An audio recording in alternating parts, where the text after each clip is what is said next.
महात्मा गांधी से पहले देश में एक ऐसे महान समाज सुधारक पैदा हुए जिन्होंने जाति पाति, छुआछूत, अशिक्षा, सामाजिक कुरीतियों को खत्म करने और किसानों की स्थिति सुधारने और समाज में महिलाओं को उनके अधिकार दिलाने का उल्लेखनीय काम किया।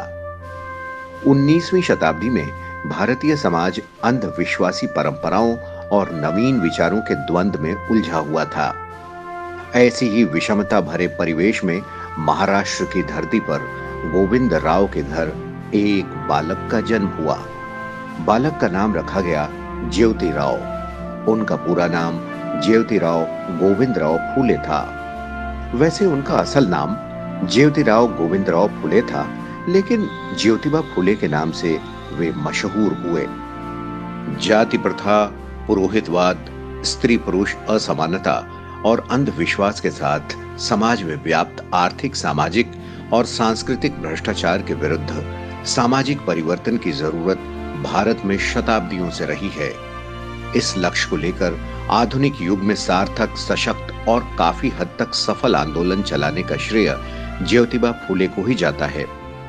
महात्मा फूले भारत में सामाजिक परिवर्तन की लड़ाई के अगुवा हैं। अपने विचारों और कार्यों की बदौलत उन्होंने पिछड़े वंचित समाज को वर्ण व्यवस्था के भेदभावकारी और शोषणकारी चंगुल से आजादी के लिए निर्णायक संघर्ष का नेतृत्व किया। इसके साथ ही उन्होंने देश की पहली महिला शिक्षिका और अपनी पत्नी सावित्रीबाई फूले के साथ मिलकर महिलाओं की मुक्ति के लिए भी प्रयास किया। देश में समाज सुधार आंदोलन पर उनके प्रभाव को इस बात से समझा जा सकता है कि संविधान निर्माता डॉक्टर भीमराव अंबेडकर महात्मा फूले को अपना प्रेरणा स्रोत मानते थे। महात्मा ज्योतिबा फूले को 19वीं सदी का प्रमुख समाज सेवक माना जाता है। उन्होंने भारतीय समाज में फैली अनेक कुरीतियों को दूर करने के लिए सतत संघर्ष किया। भारतीय सामाजिक क्रांति के जनक कहे जाने वाले महात्मा ज्योतिबा फूले का जन्म 11 अप्रैल 1827 को महाराष्ट्र के पुणे में माली परिवार में हुआ था। वे एक महान विचारक, कार्यकर्ता, समाज सुधारक, लेखक, दार्शनिक, संपादक और क्रांतिकारी थे। उन्होंने जीवन भर पिछड़ी जाति, महिलाओं और दलितों के उद्धार के लिए काम किया। इस काम में उनकी धर्मपत्नी सावित्रीबाई फूले ने भी पूरा योगदान दिया। उन्होंने स्त्री शिक्षा और स्त्रियों के उत्थान के लिए भी काफी काम किए। महात्मा फूले का बचपन कठिनाइयों में बीता। महज 9 माह के थे जब उनकी मां का देहांत हो गया। उनका लालन पालन सगुणाबाई नामक एक दाई ने किया। सगुणाबाई ने ही उन्हें मां की ममता और दुलार दिया। 7 साल की आयु में ज्योतिबा फूले को गांव के स्कूल में पढ़ने के लिए भेजा गया। आर्थिक तंगी के कारण खेतों में पिता का हाथ बटाने के लिए उन्हें छोटी उम्र में ही अपनी पढ़ाई छोड़नी पड़ी। स्कूल छोड़ने के बाद भी उनमें पढ़ने की ललक बनी रही। सगुणाबाई ने बालक ज्योतिबा को घर में ही पढ़ने में मदद की। घरेलू काम के बाद जो समय बचता उसमें वो किताबें पढ़ते थे। ज्योतिबा फूले पास पड़ोस के बुजुर्गों से विभिन्न विषयों में चर्चा करते। लोग उनकी तर्क संगत बातों से बहुत प्रभावित होते थे। पड़ोसियों ने उनकी प्रतिभा को पहचाना और उनके कहने पर उनके पिता ने उन्हें स्कॉटिश मिशंस हाई स्कूल में दाखिला करा दिया। सन 1840 में ज्योतिबा फूले का विवाह सावित्रीबाई से हुआ था। ज्योतिबा फूले के काम में उनकी पत्नी ने बराबर का योगदान दिया। हालांकि वो पढ़ी लिखी नहीं थी और शादी के बाद ज्योतिबा ने ही उन्हें पढ़ना लिखना सिखाया। उन्होंने कभी पीछे मुड़कर नहीं देखा। महात्मा गांधी और कस्तूरबा के दाम्पत्य की तरह ज्योतिबा और सावित्री का दाम्पत्य भी बहुत ही मोहक और अनुकरणीय है। उसमें कहीं भी प्रतिक्रियावाद और अंध नकारवाद की जगह नहीं है। ज्योतिबा फूले से महात्मा ज्योतिबा फूले बनने की उनकी यात्रा काफी रोचक और कुछ महात्मा गांधी के संघर्ष और अनुभव से मिलती जुलती है। जिस प्रकार महात्मा गांधी अफ्रीका में रंगभेद के शिकार हुए और बाद में उन्होंने इसे जड़ से उखाड़ फेंकने का प्रण लिया और बाद में उस प्रण को पूरा भी किया, ठीक उसी प्रकार महात्मा फूले जाति आधारित भेदभाव का दंश झेलने के बाद उसके समापन के लिए लड़ते रहे। 1848 में वो अपने एक मित्र के विवाह में शामिल होने के लिए गए थे। विवाह समारोह के दौरान दूल्हे के रिश्तेदारों ने पिछड़ी जाति का होने के कारण उनका काफी अपमान किया। इसके बाद ज्योतिराव ने जाति प्रथा को जड़ से समाप्त करने का संकल्प लिया। उन्होंने तय किया कि इसकी शुरुआत महिलाओं के सशक्तिकरण के साथ करेंगे, क्योंकि उनकी स्थिति और भी खराब थी। उनका मानना था कि जब तक समाज में स्त्रियों, नीची जाति के लोगों का विकास नहीं होगा, तब तक जाति प्रथा जैसी कुरीतियों का समाधान संभव नहीं है। उनका मानना था कि जब तक समाज में स्त्रियों और पिछड़ी जाति वालों का उत्थान नहीं होगा, तब तक समाज का चहुमुखी विकास संभव नहीं है। थॉमस पेन की किताब राइट्स ऑफ मैन ने उन्हें बहुत प्रभावित किया। थॉमस पेन की पुस्तक से प्रभावित होकर फुले सामाजिक न्याय की गहरी समझ विकसित करते हैं और भारतीय जाति व्यवस्था के कटु आलोचक बन जाते हैं। उन्होंने तर्क दिया कि महिलाओं और पिछड़ी जातियों की सामाजिक असमानताओं को संबोधित करने में शिक्षा एक महत्वपूर्ण कारक है। ज्योतिबा फुले को एहसास हो गया था कि ईश्वर के सामने स्त्री पुरुष दोनों का अस्तित्व बराबर है, फिर दोनों में भेदभाव करने का कोई मतलब नहीं है। उस समय लड़कियों और महिलाओं की दशा अत्यंत शोचनीय थी और उन्हें पढ़ने लिखने की भी अनुमति नहीं थी। अपनी कल्पनाओं और आकांक्षाओं के एक न्याय संगत और एक समाज बनाने के लिए 1848 में ज्योतिबा फुले ने लड़कियों के लिए स्कूल खोला। ये देश का पहला लड़कियों के लिए विद्यालय था। लड़कियों को पढ़ाने के लिए अध्यापिका नहीं मिली तो उन्होंने कुछ दिन खुद ये काम कर अपनी पत्नी सावित्री को इस योग्य बना दिया। उनकी पत्नी सावित्री बाई वहां अध्यापन का काम करती, लेकिन लड़कियों को शिक्षित करने के प्रयास में एक उच्च अशोचनीय घटना हुई। उस समय ज्योतिबा को अपना घर छोड़ने के लिए मजबूर किया गया। हालांकि इस तरह के दबाव और धमकियों के बावजूद वो अपने लक्ष्य से नहीं भटके और सामाजिक बुराइयों के खिलाफ लड़ते रहे और इसके खिलाफ लोगों में चेतना भी फैलाते रहे। 1851 में इन्होंने बड़ा और बेहतर स्कूल शुरू किया जो बहुत प्रसिद्ध हुआ। वहां जाति, धर्म और पंथ के आधार पर कोई भेदभाव नहीं था और उसके दरवाजे सभी के लिए खुले थे। लोगों ने प्रारंभ से ही उनके काम में बाधा डालने की कोशिश की, लेकिन महात्मा फुले आगे बढ़ते ही गए। सावित्रीबाई फुले स्वयं इस स्कूल में लड़कियों को पढ़ाने के लिए जाती थीं, लेकिन यह सब इतना आसान नहीं था। उन्हें लोगों के कड़े विरोध का सामना करना पड़ा, लेकिन उन्होंने कभी हार नहीं मानी। इसके बाद ज्योतिबा फुले ने लड़कियों के लिए 2 और स्कूल खोले और एक स्कूल पिछड़ी जाति के बच्चों के लिए खोला। ज्योतिबा फुले का मानना था कि समाज में बदलाव लाने की काम की शुरुआत घर से ही होनी चाहिए। उस समय ऐसा करने की हिम्मत करने वाले वे देश के पहले समाज सुधारक थे। आजीवन वे आस्तिक बने रहे, लेकिन मूर्ति पूजा का विरोध किया। 24 सितंबर 1873 को दलितों और निर्बल वर्ग को न्याय दिलाने के लिए ज्योतिबा फुले ने सत्य शोधक समाज स्थापित किया। वे खुद इसके अध्यक्ष थे और सावित्रीबाई फुले महिला विभाग की प्रमुख। इस संस्था का मुख्य उद्देश्य पिछड़ी जातियों को शोषण से मुक्त कराना था। उन्होंने मूर्ति पूजा का भी विरोध किया और चतुर्वर्णीय जाति व्यवस्था को ठुकरा दिया। इस संस्था ने समाज में तर्क संगत विचारों को फैलाया और शैक्षणिक और धार्मिक नेताओं के रूप में उच्च वर्ग को स्वीकार करने से इनकार कर दिया। सत्य शोधक समाज पूरी तरह से गैर राजनीतिक संगठन था। राजनीतिक सवालों पर बोलना उसमें सख्त मना था। ये महात्मा फुले का जनता पर प्रभाव और अनूठी कार्यशैली थी कि सत्य शोधक समाज को पांव जमाने में देर न लगी। स्थापना के कुछ ही महीनों में मुंबई और पुणे के शहरी और ग्रामीण क्षेत्रों में उसकी शाखाएं स्थापित होने लगीं। कोल्हापुर के शासक शाहू महाराज ने इस संस्था को भरपूर वित्तीय और नैतिक समर्थन दिया। सत्य शोधक समाज की मान्यताएं थी, भक्त और भगवान के बीच किसी बिचौलिए की कोई जरूरत नहीं। बिचौलियों की तरफ से लादी गई धार्मिक दास्ता को नष्ट करना और सभी जातियों के स्त्री पुरुषों को शिक्षा उपलब्ध कराना।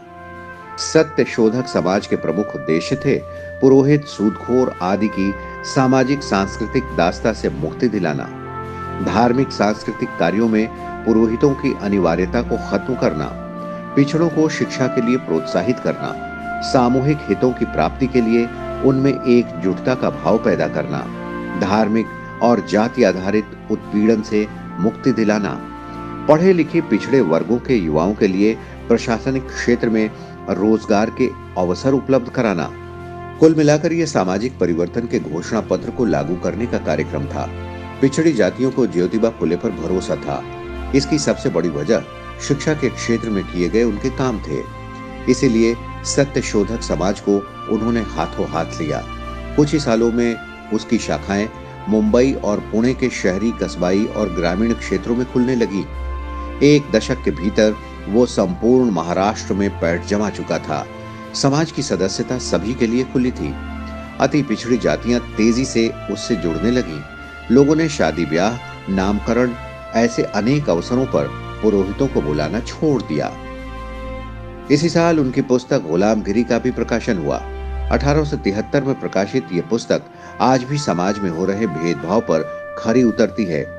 दोनों ही घटनाओं ने पश्चिमी और दक्षिण भारत के भावी इतिहास और चिंतन को बहुत प्रभावित किया। महात्मा फुले की किताब गुलामगिरी बहुत कम पृष्ठों की एक किताब है, लेकिन इसमें बताए गए विचारों के आधार पर पश्चिमी और दक्षिणी भारत में बहुत सारे आंदोलन चले। उत्तर प्रदेश में चल रही दलित अस्मिता की लड़ाई के बहुत सारे सूत्र गुलामगिरी में ढूंढे जा सकते हैं। आधुनिक भारत महात्मा फुले जैसी क्रांतिकारी विचारक का आभारी है। अमेरिकी राष्ट्रपति के भारत दौरे के दौरान पूर्व उप मुख्यमंत्री छगन भुजबल ने मुंबई में बराक ओबामा को यह पुस्तक भेंट स्वरूप दी और उन्हें इसका सार बताया। इससे ओबामा भी प्रभावित दिखे और भारत से अनमोल भेंट कहकर इस किताब को स्वीकार किया। महात्मा फुले ने समाज के लिए काम करते हुए अनेक पुस्तकें लिखी। ये सभी पुस्तकें उनके कार्य को गति प्रदान करती हैं। ज्योतिबा फुले ने गुलामगिरी के अलावा तृतीय रत्न, छत्रपति शिवाजी, राजा भोसले का पखड़ा, किसान का कोड़ा और अछूतों की कैफियत जैसी कई पुस्तकें लिखी। ज्योतिबा ने किसानों, श्रमिकों और अन्य सर्वहारा वर्ग की दबी आवाज को उभारने के मकसद से जनवरी 1877 में एक साप्ताहिक समाचार पत्र का प्रकाशन संपादन शुरू किया।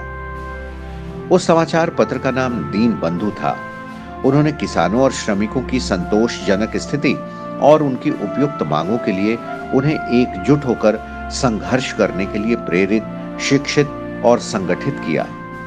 सत्य शोधक समाज के आंदोलन में इसके मुखपत्र दीन बंधु प्रकाशन ने भी महत्वपूर्ण भूमिका निभाई। ज्योतिबा के प्रयासों से उन दिनों किसानों और श्रमिकों के हितों की रक्षा और सत्य शोधक समाज के प्रचार के लिए अम्बाल हरि, दीन मित्र, किसानों का हिमायती नामक समाचार पत्र प्रकाशित किए गए। 1882 में तत्कालीन अंग्रेजी सरकार ने हंटर कमीशन भेजा। हंटर कमीशन के अध्यक्ष सर विलियम हंटर थे। ये आयोग भारत में शिक्षा व्यवस्था की दशा और दिशा की जानकारी प्राप्त करने के लिए गठित किया गया था। ज्योतिबा फुले ने हंटर कमीशन के समक्ष लिखित रूप में अपना वक्तव्य दिया। उसमें उन्होंने कई अहम विषयों पर विशेष रूप से जोर दिया, जिनमें ग्रामीण क्षेत्रों के लिए स्वतंत्र शिक्षा व्यवस्था, गणित, इतिहास, भूगोल, व्याकरण का प्रारंभिक ज्ञान, कृषि संबंधी हर तरह का ज्ञान और सामान्य ज्ञान, नीति और आरोग्य को शामिल करना था। ज्योतिबा फुले बाल विवाह के खिलाफ थे, साथ ही विधवा विवाह के समर्थक भी थे।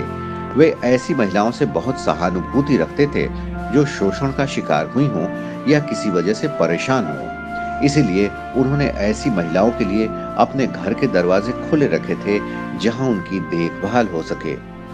इसके साथ ही विधवाओं की शोचनीय दशा को देखते हुए उन्होंने विधवा पुनर्विवाह की भी शुरुआत की और 1854 में विधवाओं के लिए आश्रम भी बनाया।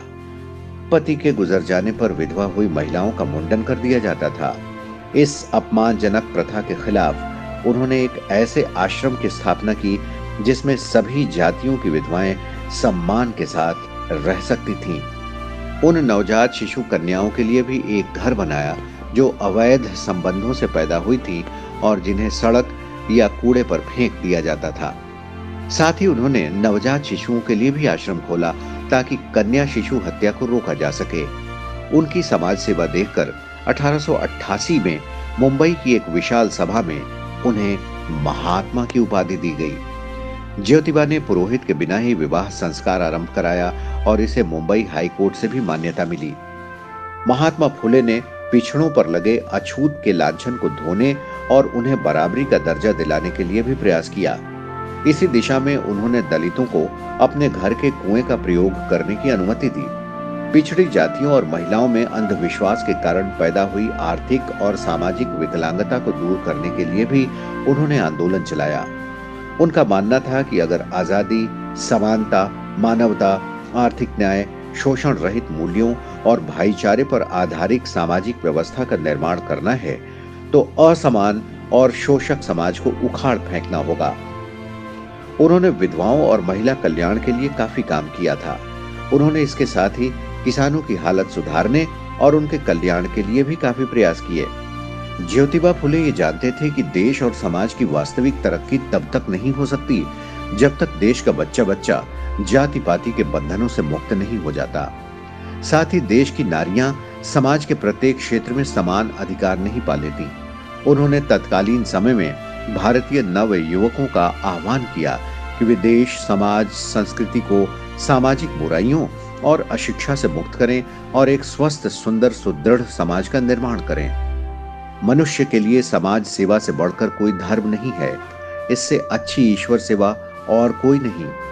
महाराष्ट्र में सामाजिक सुधार के पिता समझे जाने वाले महात्मा ज्योतिबा फुले ने आजीवन सामाजिक सुधार के लिए काम किया। मानव मानव के बीच का भेद उन्हें असहनीय लगता था। ज्योतिबा फुले की संत महात्माओं की जीवनियां पढ़ने में बड़ी रुचि थी। उन्हें ज्ञान हुआ कि जब भगवान के सामने सब नर नारी समान हैं, तो उनमें ऊंच नीच का भेद क्यों होना चाहिए। ज्योतिबा फुले ने अपने काम से अनेक लोगों को प्रभावित किया। ये प्रभाव उनकी मृत्यु पर्यंत भी बना रहा। डॉक्टर भीमराव अंबेडकर भी उनसे काफी प्रभावित हुए और महात्मा की राह पर चलते हुए उन्होंने पिछड़ों के उत्थान के लिए कई काम किए, जिनका प्रत्यक्ष परिणाम आज देखा जा सकता है। ज्योतिबा फुले 19वीं सदी के एक बड़े समाज सुधारक, सक्रिय प्रतिभागी और विचारक थे। उन्होंने भारतीय समाज में प्रचलित जाति आधारित विभाजन और भेदभाव की मुखालफत की। ज्योतिराव अपना संदेश लोगों तक कैसे पहुंचाते थे, इसका एक रोचक किस्सा रोजलिंड ओ हेनलान ने अपनी पुस्तक में लिखा है। एक बार महात्मा फुले अपने मित्र ज्ञानोबा सासने के साथ पुणे के बाहर स्थित एक बागीचे के भ्रमण के लिए गए। वहां एक कुआं था जिससे उस बगीचे की सिंचाई होती थी। जैसे ही दोपहर का अवकाश हुआ, सभी मजदूर खाना खाने बैठ गए। ये देख वो कुएं तक पहुंचे और कुएं के डोल को चलाने लगे। काम करते करते उन्होंने गाना भी शुरू कर दिया। मजदूर उन्हें देखकर हंसने लगे। फुले ने उन्हें समझाया, इसमें हंसने जैसा कुछ नहीं है। मजदूर लोग काम करते हुए अक्सर गाते बजाते हैं। केवल मेहनत से जी चुराने वाले लोग ही फुर्सत के समय वाद्य यंत्रों का शौक फरमाते हैं। असली मेहनतकश जैसा काम करता है, वैसा ही अपना संगीत भी गढ़ लेता है। ज्योतिबा फुले और सावित्रीबाई फुले की कोई संतान नहीं थी, इसीलिए उन्होंने एक विधवा के बच्चे को गोद लिया। 27 नवंबर 1890 को उन्होंने अपने सभी करीबियों को बुलाया और कहा कि अब मेरे जाने का समय आ गया है। मैंने जीवन में जिन जिन कामों को हाथ में लिया है, उसे पूरा किया। मेरी पत्नी सावित्री ने हरदम परछाई की तरह मेरा साथ दिया है और मेरा पुत्र यशवंत अभी छोटा है और मैं इन दोनों को आपके हवाले करता हूँ। इतना कहते ही उनकी आंखों में आंसू आ गए और उनकी पत्नी ने उन्हें संभाला। 28 नवंबर 1890 को ज्योतिबा फुले ने नश्वर शरीर त्याग दिया और इस तरह एक महान समाज सेवी इस दुनिया से विदा हो गया। उनके देहांत के बाद सावित्रीबाई फुले ने सत्य शोधक समाज की बागडोर संभाली। महात्मा ज्योतिबा फुले की मृत्यु के बाद उनके अनुयायियों ने सत्य शोधक समाज को दूर दूर तक पहुंचाने का काम किया। ज्योतिबा फुले ही अपने समय के ऐसे समाजशास्त्री और मानवतावादी थे जिन्होंने ऐसे साहसिक विचार पेश किए। महात्मा फुले ऐसी सामाजिक व्यवस्था के आमूल चूल परिवर्तन के पक्षधर थे जिसमें शोषण करने के लिए कुछ लोगों को जानबूझकर दूसरों पर निर्भर, अनपढ़, अज्ञानी और गरीब बना दिया जाता है। उनके मुताबिक व्यापक सामाजिक आर्थिक परिवर्तन के लिए अंधविश्वास उन्मूलन एक हिस्सा है। परामर्श, शिक्षा और रहने के वैकल्पिक तरीकों के साथ साथ शोषण के आर्थिक ढांचे को समाप्त करना भी बेहद जरूरी है। भारतीय लोकतंत्र में स्त्री, दलित, शोषित, किसान और श्रमिकों की जैसे जैसे उन्नति होगी, वैसे वैसे महात्मा फुले का व्यक्तित्व अधिकाधिक उभर कर सामने आएगा। महाराष्ट्र के एक किसान परिवार में जन्मे महात्मा फुले देश में सामाजिक क्रांति के अग्रदूत रहे। गांधी जी उन्हें सच्चा महात्मा कहते थे और उन्हें अपना प्रेरणा स्रोत मानते थे। बाबा साहब अम्बेडकर उनके सामाजिक दर्शन से प्रभावित ही नहीं थे, बल्कि उन्हें भगवान बुद्ध और कबीर गुरुओं के साथ अपना तीसरा गुरु मानते थे। आज भी लोग ज्योतिबा के कार्यों से प्रभावित हो रहे हैं। सत्य शोधक समाज के माध्यम से फुले ने पिछड़ों को अपने विकास और मान प्रतिष्ठा अर्जित करने का जो रास्ता करीब सालों पहले दिखाया था, सामाजिक न्याय के लिए वो आज भी उतना ही जरूरी और प्रासंगिक है। भले ही इस महान विचारक ज्योतिबा फुले को गए 100 साल से अधिक समय बीत गया हो, मगर उनके विचार आज भी प्रासंगिक हैं और राष्ट्र और जीवन को प्रभावित करते हैं।